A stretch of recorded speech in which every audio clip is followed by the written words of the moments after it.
오늘 함께 나눌 성경 말씀 본문은 호세아서 6장 1절에서 10절 말씀인데 현대어 성경으로 봉독을 하겠습니다. 그들이 말하기를 자 이제 여호와께로 돌아가자. 그분은 우리를 찢어 놓으셨으나 도로 고쳐주실 것이다. 상처를 입히셨으나 다시 싸매 주실 것이다. 여호와께서 겨우 한 이틀이나 길어야 사흘 안에 우리들을 다시 일으켜 세워 그분의 친절하심을 누리며 살게 하실 것이다. 오 주님을 알자. 주님을 아는 일에 온 힘을 기울이자. 그러면 밤이 지나고 아침이 오듯이 겨울이 지나면 마른 땅을 적시는 비가 오듯이 고난의 때가 지나고 여호와께서 오셔서 우리를 살려주실 것이다 하겠지만 오 에브라임아 내가 너를 어떻게 하면 좋으랴. 유다야 내가 너를 어떻게 하면 좋으랴. 너희들의 진심은 아침 안개처럼 흩어지고 이른 아침에 이슬처럼 쉬 사라지고 있구나. 그러므로 나는 예언자들을 보내어 너희의 멸망을 알리고 내 입에서 나가는 말씀으로 너희를 죽이겠다고 경고하였다. 밤이 지나면 낮이 오듯이 나의 심판이 어김없이 너에게 닥쳐올 것이다. 내가 바라는 것은 재물이 아니라 사랑이다. 재물을 바치기 전에 내 마음을 알아주는 것이다. 그런데도 너희는 아담처럼 내 언약을 어기고 내 사랑을 거부하였다.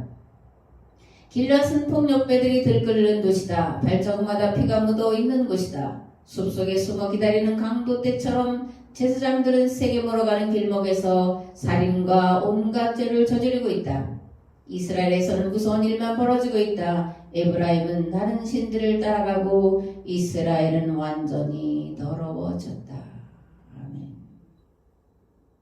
개혁 개정으로 또는 개혁 성경을 우리가 많이 이제 들어서 이 현대어 성경 번역본이 잘 안 들어올 수 있는데 개혁 개정으로 보면 이렇습니다. 오라 우리가 여호와께로 돌아가자. 여호와께서 우리를 찢으셨으나 도로 낫게 하실 것이요 우리를 치셨으나 싸매어 주실 것이니라. 여호와께서 이틀 후에 우리를 살리시며 셋째 날에 우리를 일으키시리니 우리가 그의 앞에서 살리라. 그러므로 우리가 여호와를 알자. 힘써 여호와를 알자. 그의 나타나심은 새벽빛같이 어김없나니 비와 같이 땅을 적시는 늦은 비와 같이 우리에게 임하시리라 하니라. 많이 들어봤죠, 그죠? 오라 우리가 여호와께로 돌아가자. 여호와께서 우리를 찢으셨으나 도로 낫게 하실 것이다. 길어봐야 이틀이나 사흘 안에 우리를 일으키시고 그러면 우리는 다시 그의 앞에서 즐겁고 행복하게 살 것이다 라고 우리가 읽고 그렇게 이해했고 그렇게 들었습니다. 그래서 아주 좋아합니다. 오라 우리가 여호와께로 돌아가자. 그런데 문제가 이렇게 이해하면 심각하다라는 거예요. 왜냐하면 이 말씀을 우리가 욕을 빼놔서 그래요. 우리를 살려주실 것이다 하겠지만 이 말을 빼놔서 그래요. 너희들이 이틀이면 사흘이면 내가 고쳐줄 것이라고 생각하고 있지만 아니다. 근데 이 아니다라를 우리가 빼먹고 이해라고 해석하고 설교를 한다는 거죠. 속히 회복시키신다고 이해하고 있지만 반대라는 거예요. 너희들이 내게로 돌아오면 속히 회복시켜줄 것이고 복을 내려줄 거라고 생각하고 있지만 착각하지 말아라. 너희들은 말로만 내게로 돌아온다고 하지 진실로 그 생각과 행위를 돌이키지 않으므로 내가 너희에게 선지자들을 보내 심판과 멸망을 선포하게 할 것이고 선지자들이 선포한 대로 이루어지게 할 거다라는 말씀이에요. 이 본문이. 그러니까 거꾸로 우리가 생각을 하고 있었다는 겁니다. 심판과 멸망의 선포를 회복의 말씀으로 우리가 읽고 해석하고 설교를 해왔다라고 하는 이 정신 나간 지식, 지금까지의 이 호세아서 6장 1절부터의 성경 해석이었다라는 거예요. 이 호세아서 6장을 이해하려면 앞장을 이제 우리가 또 살펴봐야 됩니다. 호세아서 5장에 보면 1절에 이렇게 되어 있습니다. 제사장들과 이스라엘 백성들과 왕족들에게 하나님의 말씀에 귀를 기울이라. 그러니까 제사장들과 이스라엘 백성들과 왕족들이여 하나님의 말씀에 귀를 기울여라. 왜냐하면 심판의 말씀을 선포할 것이기 때문에. 그러면서 호세아가 이 왕들과 제사장들과 백성들의 지도자들에 대한 죄악을 열거를 하고 있습니다.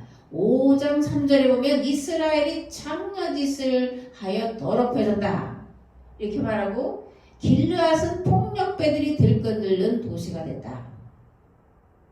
그리고 제사장들은 강도 때와 같이 길목에서 살인과 온갖 죄를 저지르고 있다.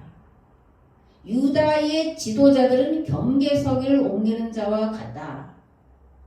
이스라엘은 자기들이 멸망할 것을 알고 하나님께로 가서 회개하고 도심을 구하는 것이 아니라 아시리아 왕에게 가서 도움을 요청하고 있다. 그리고 나서 이제 5장 15절에 그들이 자기들의 죄를 인정하고 나를 찾을 때까지 내가 내 처소로 돌아가 있겠다. 그들이 고통을 당하면 나를 간절히 찾을 것이다. 그러면서 6장 1절에 자 이제 여호와께로 돌아가자. 그분은 우리를 찢어 놓으셨으나 도로 고쳐주실 것이다. 상처를 입히셨으나 싸매어 주실 것이다. 여호와께서 겨우 한 이틀이나 길어야 사흘 안에 우리를 다시 일으켜 세워 그분의 친절하심을 누리며 살게 하실 것이다 라고 말하고 있다라는 거예요. 그런데 앞에서 말씀드린 것처럼 그러나 이걸 빼먹고 있다라는 거예요. 이스라엘이 장려짓을 하고 있다 그렇게 말합니다. 그러니까 호세아는 자기 아내 고멜이 아들 둘의 딸 하나를 낳고 다른 남자와 눈이 맞아서 자식과 가정을 버리고 떠난 것과 빗대에서 북이스라엘 백성들이 하나님을 떠나서 이렇게 장려짓을 하고 있다.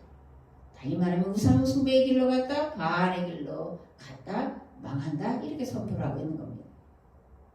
우리가 너무나 잘 알지만 이제 교육 중에 반복 교육이 굉장히 중요합니다. 그래서 이제 반복 교육을 해야 되는데 우상숭배 우리가 다 알잖아요. 그죠? 우상숭배가 뭘까? 하나님과 맺은 계약법을 저버리고 자기 유익만을 위해 살아가는 것을 말합니다. 무엇보다 가난한 자 곧 고아와 과부와 나그네를 돌아보지 않고 자기 배만 부르고자 하는 것을 북이스라엘에서 말씀을 선포한 예언자들은 바알의 길로 갔다라고 하나같이 선포를 하고 있다는 거예요. 누가복음 12장 15절에서 21절 말씀을 봉독하겠습니다.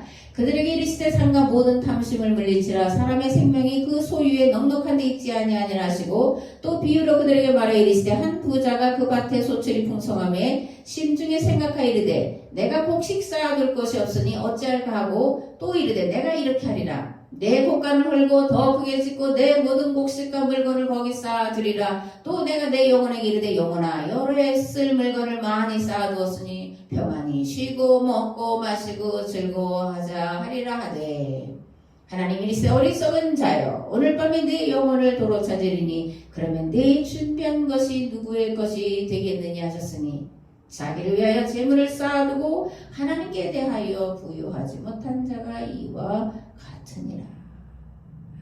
어리석은 부자 이렇게 제목이 붙어있죠. 재물을 어떻게 사용해야 되느냐. 또 참된 생명은 소유를 많이 쌓아두고 자기 식구들 배만 불리려는 데 있는 것이 아니라 도리어 나누어 평균케 하는 데에 참된 생명이 있다라는 것을 예수님께서 말씀하고 있습니다. 사실 이 사람은 열심히 농사를 지은 사람이죠. 그죠? 그 농사가 잘 된 거예요. 그 수확을 많이 얻어서 이제 쌓아둘 것이 없어가지고 걱정하는 거예요. 창고를 더 짓고 이거 이제 수확을 많이 했으니까 몇 년 동안 나와 내 식구들이 고생 안 하고 농사 안 져도 잘 먹고 잘 살 수 있겠다. 좀 누리자 먹자 마시자. 뭐가 문제예요? 내가 열심히 일해가지고 많은 수확을 얻었는데 이게 무슨 죄예요? 그런데 예수님은 어리석은 자다 이렇게 말하는 거예요. 어리석은 자라는 말은 정신없고 무분별한 자라는 의미가 또 그 안에 들어가 있습니다. 아니 왜 농사를 열심히 져가지고 수확을 많이 얻었는데 정신없고 무분별한 자라고 말하냐.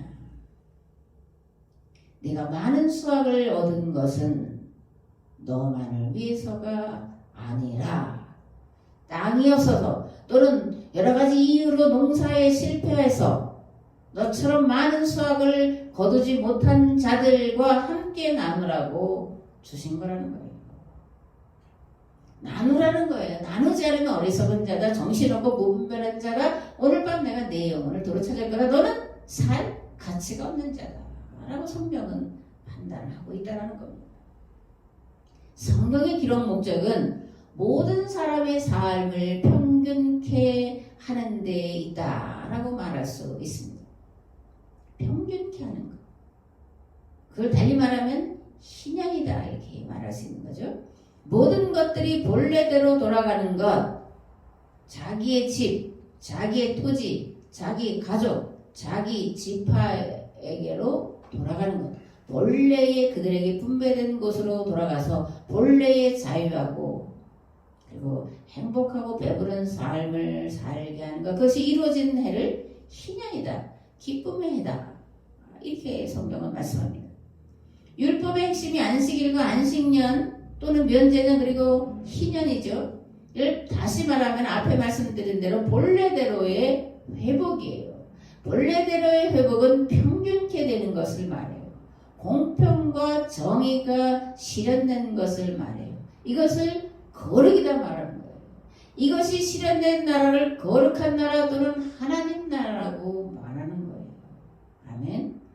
하나님께서 이스라엘 백성들을 애굽에서 430년 동안 연단을 받게 하신 다음에 때가 이르자 그들이 당하는 고통에서 모세를 보내셔서 이제 이끌어내시고 광야 40년 동안 계약법을 지켜 행하도록 훈련을 시키셨습니다.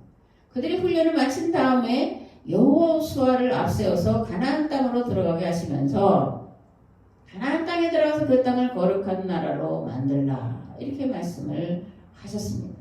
가나안 땅에 들어가는 목적은 가나안 땅을 거룩한 나라로 만드는 데 있다라는 거예요.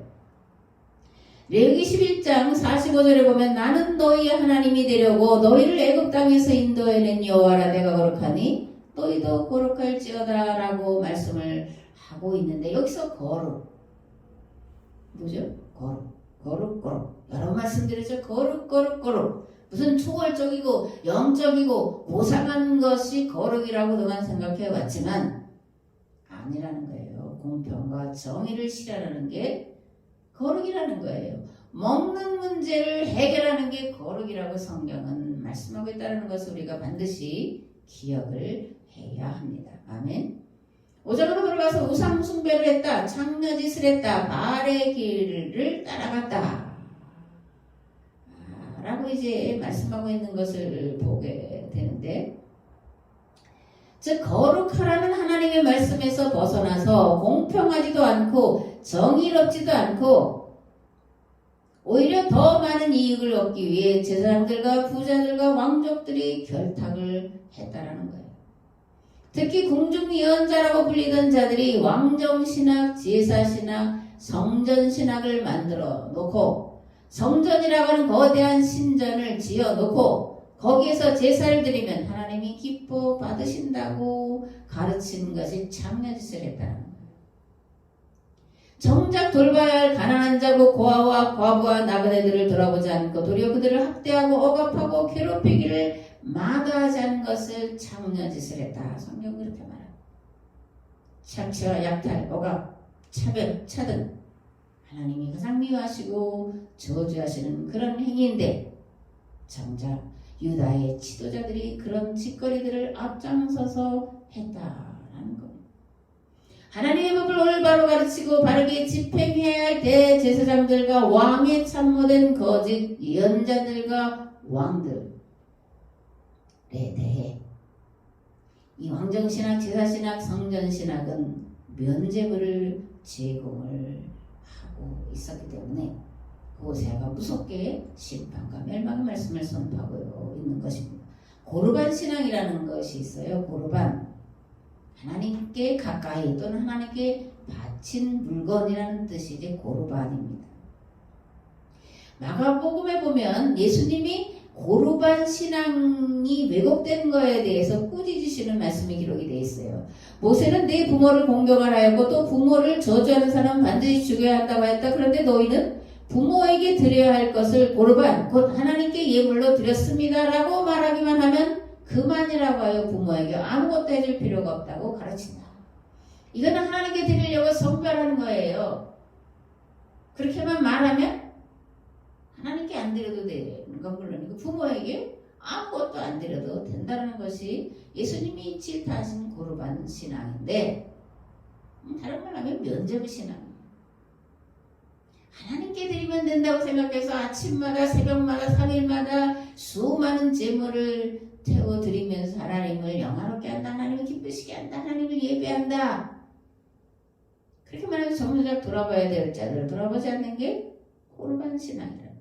10분의 그런 내가 가지고 실컷 누리고 먹고 마시고 하면서 겨우 10분의 1을 드리면서 하나님께 다 드렸다, 할 일 다 했다, 하나님 내게 주신 복을 누리며 살 뿐이다라고 말하는, 그렇게 가르친 것이 고르반 신앙이고, 그렇게 가르쳤기 때문에 거듭 말하지만 북이스라엘은 멸망할 수밖에 없다라고 호세아가 선포를 하고 있는 겁니다. 부모님에게 드릴 건 부모님에게 드리고 하나님께 드릴 것은 하나님께 드리는 거예요. 하나님께 드렸으니까 나는 부모님께 안 드려도 돼. 교회에 뭐 많은 물질을 바치고 봉사하고 하니까 나는 부모님께 안 드려도 되고 부모님 안 돌봐도 돼. 그렇게 가르치는 게 고르반 신앙이에요. 오늘 세상이 그래서 이 모양이 된 거예요. 오늘 이 우리 세대가 이렇게 잘못 가르쳐 놓은 죄의 열매를 우리만 따먹는 게 아니라 우리 자녀들이지 그 불행한 일을 겪게 만들었다는 것을 오늘날 교회가 또 나이 든 세대가 정말 처절하게 비통하게 회개해야 된다. 저는 그렇게 생각합니다. 하나님께서 부자에게 왜 어리석은 자여 내 영혼을 도로 찾으리니 내가 쌓아놓은 것이 누구 것이 되겠느냐라고 말씀하셨을까? 하나님께 안 드렸다는 얘기가 아니에요. 그죠? 오히려 이 사람은 생각한데 많은 재물로 하나님 앞에 감사로 예배를 드렸을 거예요. 하나님 나에게 이렇게 복을 주셔서 그래서 감사합니다라고 11조 많은 헌물을 드렸을 거예요. 호세아서 6장 6절은 이렇게 말합니다. 나는 자비를 원하고 제사를 원치 않으며 불로 태워 바치는 번제보다 나를 하는 것을 원한다. 호세아서 5장 6절은 또 이렇습니다. 그들이 양떼와 소떼를 끌고 가서 여호와를 찾아도 만나지 못할 것이다. 이것은 여호와께서 그들을 떠나셨기 때문이다. 불로 태워 드리는 번제를 드리기 위해서 양떼와 소떼를 끌고 성전 이것저것을 찾아다니지만 여호와를 만날 수가 없다. 왜? 하나님이 너희들을 떠나셨기 때문이다 라는 거예요. 너희들이 감사로 제사로 나를 영화롭게 한다고 하지만 너희들이 바치는 그런 제물, 그런 제사, 그런 감사는 내가 원하는 바가 결코 아니다. 너희들이 나에 대한 잘못된 이해로 예배를 드리고 제물을 가져오기 때문에 내가 너희들을 떠났고 그렇기 때문에 너희가 나를 찾을지라도 나를 만나지 못할 것이다 라는 말씀이에요. 하나님은 가난한 자고 고아와 과부와 나그네를 불쌍히 여겨 그들이 살 수 있도록 돕는 것을 원하시지 불로 제물을 태워 바치는 것을 원하시는 분이 결코 아니십니다. 마땅히 돌아봐야 할 이웃을 돌아보지 않고 하나님께 제물과 헌물 드리는 것을 기뻐하지 않으시는 분이라는 것을 알아야 됩니다. 아멘. 하나님은 제사보다 하나님을 올바로 하는 것을 기뻐하시는 분이에요. 그렇다면 하나님을 올바로 안다라는 것은 뭘까? 하나님은 어떤 분이실까? 하나님은 계약으로 계시는 법, 하나님 계약법 자체이신 분이다라는 거죠. 요한복음 1장 1절에 태초에 말씀이 계시니라 이 말씀이 하나님과 함께 계셨으니 이 말씀은 곧 하나님이시다 이렇게 되어 있는데 태초에 아르케죠, 그죠? 아르케. 그리고 말씀이라는 거지 로고스. 이미 우리가 다 알죠. 엔 아르케 호. 외울래니까 안 되네.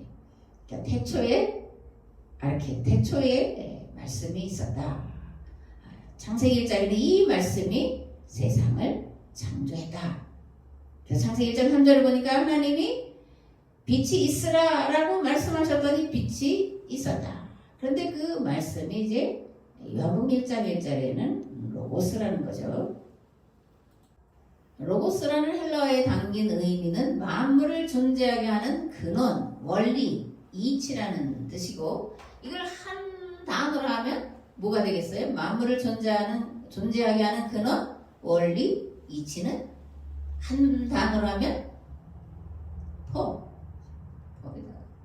땅이 무질서하고 비어있고 어두움에 휩싸여 있을 때 하나님께서 빛이 있으라고 말씀하셨더니 빛이 있었다라고 하는 선언은 하나님이 무질서하고 무법한 세상 속에 모든 만물이 어우러져 조화와 균형과 아름다움을 유지하며 살아갈 존재 양식, 즉 법과 질서를 만드셨다는 거예요. 그러므로 하나님께로부터 창조된 모든 피조물들은 창조의 법과 질서를 따라 살아가야 마땅한 겁니다. 만일 이 질서와 법을 어기며 살아가면 존재할 수 없게 되는 거예요. 이게 하나님의 법이고 인간과 맺은 법입니다.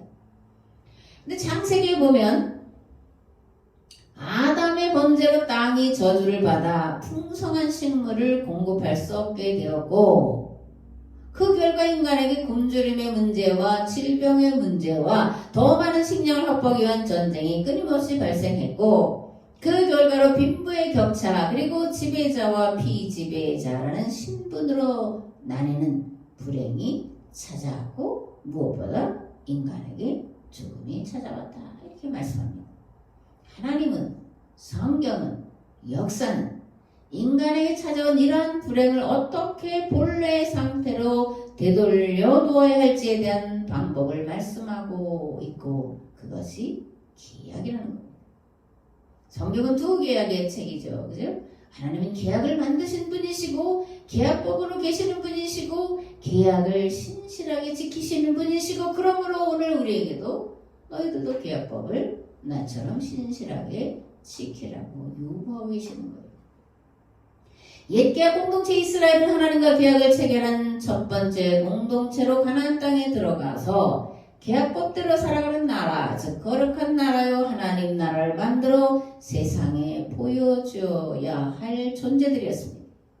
근데 말씀을 보니까 그들, 즉 계약 공동체 이스라엘이 아담처럼 언약을 어기고 이게 여기 언약을 이제 계약 이렇게 바꿔야 되죠. 아담처럼 계약을 어기고 하나님을 반역했다라는 거예요. 이스라엘이 반역한 구체적인 내용 앞에서 말씀드렸는데 다시 한번 제가 말씀을 드리겠습니다. 이스라엘이 참여짓을 해서 더럽혀졌다. 길앗은 폭력배들이 들끓는 도시가 됐다. 약육강식으로 살아가는 도시가 됐다. 그런 거예요. 이 길앗은 도피성 중에 하나예요. 유명한 도피성 중에 하나입니다. 그런데 폭력배들이 들끓는 지역이 됐다는 거예요. 제사장들은 강도 때처럼 성전으로 가는 길목에서 살인과 온갖 죄를 저지르고 있다는 것이고 유다의 지도자들은 옮겨서는 안 될 경계표를 옮기고 있는 자와 같고 이스라엘은 자기들이 멸망당할 것을 알고서 하나님께로 가서 회개하고 도우심을 구하는 것이 아니라 자기들을 망하게 할 아시리아로 가서 도움을 요청하고 있다. 이것이 이스라엘이 반드시 필망에 이를 그런 제목이다라고 호세아가 눈물로 참으로 호소를 하고 있습니다. 그래서 호세아가요 눈물로 호소를 하고 있습니다. 이 제목들을 하나로 묶는다면 잘못 가르친 죄라는 겁니다. 제사장들이 잘못 가르친 죄라는 거예요. 잘못 가르쳐 놓으면서 잘못 가르친 것을 모르고 자기들이 앞장서서 그 잘못을 저지르고 있다는 거예요. 어려움을 당할 때 힘써 여호와를 알자라고 하면서 정작 하나님과 맺은 계약법을 올바로 깨닫고 가르치는 것이 아니라 성전에서 제사로 제물로 하나님께 예배드리는 것이 하나님을 영화롭게 하는 것이라고 가르친 제사장들의 잘못 가르친 죄라는 겁니다. 제사장들의 죄로 인해 이스라엘은 아시리아의 BC 721년에 처절하고 처참하게 멸망당하고 지중해 곳곳으로 흩어져 버렸고 온혈족이 되었습니다. 우리가 이제 이스라엘이 2000년 동안 디아스포라 생활했다 그렇게 말하는데 사실은 더 오래된 거예요. 그러니까 BC 721년 북이스라엘이 멸망당한 때로부터 남유다고 조금 남은 유다가 조금 더 한 200년 더 갔을 뿐이고 그다음에 포로 생활을 거치고 그리고 로마에 멸망당하고 1948년까지 온 거니까 적어도 2500년이라고 하는 아주 긴 시간을 이스라엘은 디아스포라로 세상의 떠돌이로 나그네로 살았다는 겁니다. 문제는 그런데 이스라엘의 문제가 아니에요. 이스라엘의 지난 역사의 문제가 아니에요. 오늘 우리가 이스라엘의 역사를 되짚어보는 건 이스라엘을 알고자 하는 게 아니라 오늘 우리의 문제, 오늘 교회의 문제, 오늘 이 세대의 문제를 어떻게 해결할 거냐에 대한 답을 찾기 위해서 이스라엘 역사를 돌아보는 것이고 성경을 돌아보는 겁니다. 지난 2000년 역사 속에 기독교가 하나님을 올바로 하는 시간은 과연 얼마나 될까? 계약법을 지켜야 한다는 것을 올바르게 이해하고 가르치고 그리고 지키는 시간은 과연 얼마나 될까? 313년 그 밀란 칙령 이후에 기독교는 갈 길을 사실 잃어버렸어요. 계약법이라는 말 자체가 사라져버렸습니다. 백성들은 그 계약법대로 재산을 나누고 생명을 나누고 삶을 살았지만 그것이 뭔지 정작 알고 가르쳐야 될 교부들은 전혀 몰랐다는 거예요. 오늘 우리는 계약법에 대해 얼마나 올바르게 이해하고 그것을 지켜 행하고 있는가? 그런데 먼저 목사들이 강단에서 계약법대로 살아야 된다고 과연 가르치고는 있는가? 그렇게 가르쳐야 한다는 걸 목사들이 과연 알고는 있는가? 신학교 교수들이 과연 알고는 있는가? 그런 거죠. 그죠? 돌아봐야 돼요. 잘못 가르친 죄는 영원히 속죄받을 수 없기 때문에 그러는 거예요. 지도자는 영원히 잘못 가르친 것에 대해서 그 세대가 망한 것에 대해서 영원히 책임에서 벗어날 수가 없어요. 그러니까 지옥은 누가 가는 자리예요? 목회자가 가는 자리예요. 신학교 교수들이 가는 자리예요. 누가 근데 이렇게 생각을 할까? 나는 더 높은 자리에 올라가 앉았으리라고 생각하지. 내 자리는 지옥에 이미 마련되어 있다라고 과연 이 세대의 어떤 목사들이 생각을 하고 있을까? 대한민국은 코로나 바이러스 백신이 없어서 난리죠. 미국은 40% 정도 백신을 맞았는데 변이 바이러스 때문에 몸살을 앓고 있습니다. 그래서 영국과 이스라엘이 집단 면역을 실험하고 있고 아직까지는 좋아 보이죠? 그러나 더 두고 봐야 돼요. 이 화이자가 남아공발 이 변이에는 맥을 못 추고 있어요. 브라질발 변이에 대해서도 그렇게 효과가 있는 게 아닙니다. 교회는 1년이 지나도록 문을 마음대로 열어놓지 못하고 예배드리고 있습니다. 교회 안에서는 지난 1년 동안 서로 돕고 나눈 일들을 통해서 특별히 미자리 교회들이 존속했는데 앞으로도 그럴 수 있을지는 누구도 장담할 수가 없어요. 임대를 치솟는 거 보시잖아요. 이 정부 감정서 올려놓는 임대료 때문에 또 집주인은 또 뭐 세금 더 내라는데 그걸 또 이제 임대료에 부과시키고 몇 년씩 올릴 걸 한꺼번에 올려서 이 가난한 자들은 갈 데가 없어요. 코로나 때문에도 그렇고 치솟는 임대료 때문에 사실 미자리 교회는 존폐의 위기에 닥쳤습니다. 뭐 잘못 가르쳤다 뭐 하는 것은 차지하고라도 일단 이 임대료 문제라든가 이런 것 때문에 문 닫고 있는 이 코로나 때문에 이 미자리 교회, 임대 교회들은 존재할 수가 없어요. 제가 어저께 어떤 목사님하고 얘기하면서 가장 부러운 게 뭔 줄 아냐? 교회가 건물 가지고 있는 거다. 그러니까 그분이 그러더라고요. 우리 교회는 무허가긴 한데 그래도 교회 건물이 있어서 그럼 임대료 걱정, 뭐 이런 걱정 없어서 좋다 이렇게 말하는데 실제 상황이에요. 이 임대료 이거 사실 교회만이 문제가 아니라 누구나 다 그런데 가진 자들만 배불리게 하는 정책 때문에 이렇게 되고 있는 거예요. 북극의 빙하가 녹아내려서 조만간 생태계의 먹이사슬이 붕괴될 것이고 그렇게 되면 인간 삶의 직접적인 위협으로 다가올 거예요. 빙하가 녹으면 특별히 북극에 연어를 먹고 사는 북극곰이 살 수가 없어요. 그리고 이 물이 따뜻해서 녹으면 그 안에 들어가 있던 균들이 온갖 균들이 다시 살아나는 거예요. 바닷물의 농도는 옅어지는 거예요. 부패되는 거예요. 모든 바다의 생물체가 죽으면 사람은 살 수가 없어요. 조만간에 닥칠 위험이라고 하는 생각을 여러분들은 생각하고 살아야 됩니다. 헐몬산의 빙하가 녹아내리면 이스라엘과 모압과 사우디고 이 나라들의 생존은 불가능하게 돼요. 지금 헐몬산에 이 빙하가 녹아서 수면으로 이렇게 빠져들어서 요단강 줄기로 나오고 그게 이렇게 또 사해로 흘러가면서 거기가 살고 모압이 살고 사는 거예요. 그 주변에 요르단이 살고 천산산맥, 텐산산맥이라고 하는 이 산맥의 빙하가 지금 아주 걷잡을 수 없이 녹아내리는데 중앙아시아 사람들의 생존이 불가능하게 될지도 몰라요. 조만간에 이미 사막화가 급속하게 진행되고 있는데 조만간에 중앙아시아에 그렇게 되면 인도도 자유롭지가 않아요. 이란도 자유롭지가 않아요. 거기서부터 발원되는 그 빙하가 녹아내린 물 때문에 정말 거기다. 이란도 가면 물이 없는 게 아니에요. 많아요. 그 멀리서부터 녹아내린 그 빙하물이 스며들었다가 나와서 큰 강줄기를 이루고 흘러가더라고요. 저녁비가 안 와도 지하수가 넘치고 흘러내려온 빙하가 녹은 물이 도달하기 때문에 아주 풍성해요. 이란 땅에는요. 수확물이 넘쳐나요. 날씨는 연중 따뜻하고 덥고 물은 풍성하고. 그런데 그게 얼마 남지 않은 일이라는 거예요. 왜 이런 일들이 벌어지고 있냐? 오늘 인류는 어찌해야 살아남을 수 있을까? 살아남을 방법과 길은 과연 있냐? 오늘 우리가 정말 머리 터지게 쥐어짜고 생각을 해봐야 돼요. 그러나 인간에게 그 살릴 수 있는, 살아날 수 있는 방법은 없습니다. 그런데 예수님이 이렇게 말씀하셔요. 나는 길이요 진리고 생명이다. 아멘.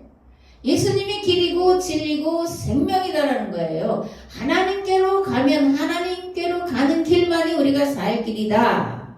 근데 그 길은 나를 거치지 않고는 갈 수가 없다. 내가 하나님께로 가는 길이요 진리요 생명이다. 그 길은 생명의 길이다. 살리는 길이다. 이런 뜻인 거죠. 하나님께로 가는 길이 뭐예요? 예수님이 길이시고 진리이시고 생명이다라고 말씀하시는데 구체적으로 뭘 말씀하시는 거예요? 하나님과 맺은 계약법으로 돌아가는 것이 그게 길이고 진리고 생명이다라는 거예요. 오늘 강단에서는 하나님과 맺은 계약법으로 돌아가는 것만이 길이고 진리고 생명이다라는 것을 정말 목청 높여 계속해서 반복해서 선포를 해야 돼요. 그것만이 우리가 살 길입니다. 나 혼자 잘 살고 우리나라만 잘 살고자 하는 모든 것들은 잘못된 것이고 멸망으로 가는 대책이에요. 백인 우월주의도 그렇고 아시아인에 대한 인종차별도 잘못된 거예요. 지속적인 경제성장을 부르짖는 것도 잘못된 거예요. 계속 만들어내는데 계속 쓰레기는 넘쳐나는데 계속 온난화로 인해서 지구온도가 계속 올라가는데 지구온도가 1도만 올라가면 이 대한민국도 어떻게 될지 모르는 거예요. 1도가 별거 아닌 게 아니에요. 엄청난 거예요. 계속되는 생산으로 쓰레기는 넘쳐나고 있고 또 음식물 쓰레기도 더군다나 넘쳐나는데 굶어 죽어가는 사람들은 수천만 명에 이르고 있다고 하지 않습니까? 멀리가 아니에요. 북한의 고난의 행군이 시작됐다. 들어보셨죠? 김정은이가 나와서 얘기를 하잖아요.